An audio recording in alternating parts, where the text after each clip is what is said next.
O ministro dos Negócios Estrangeiros palestiniano confirma que não há perspectivas de um cessar-fogo após a rejeição de um plano de acordo por parte de Israel no domingo. Em declarações à Euronews em Bruxelas, afirmou que o primeiro-ministro israelita quer prolongar a guerra. Israel never gave us any impression that they are looking for a ceasefire.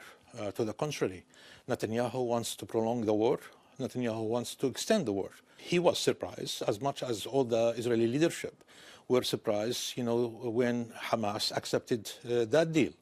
And that exposed them very much. Do you think there's any hope that that could be resuscitated, that ceasefire negotiation, or is it finished for now?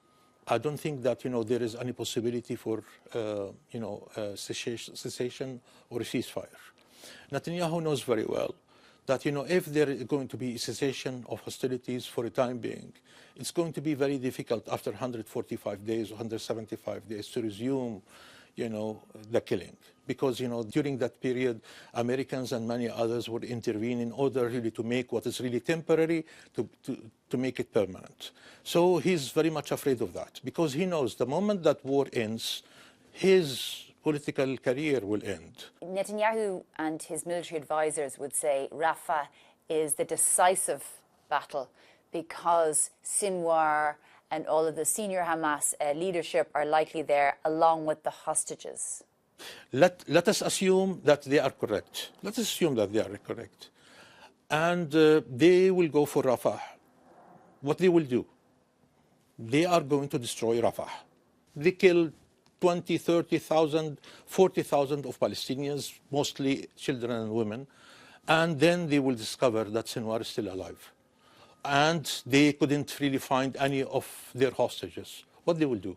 The fact that he put conditions that they are unachievable in military terms, then, it's very clear that he's not really looking for a solution.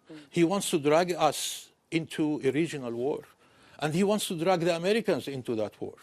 And that's why President Biden was so serious in order to convince Netanyahu not to enter into Rafah.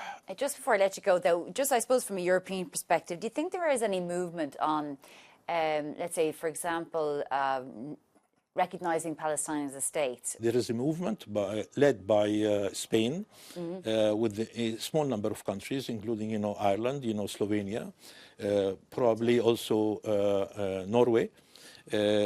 Such countries will recognize, these 3 or 4 countries will recognize the state of Palestine, and I expect them to do so, in the next couple of days. With some European countries.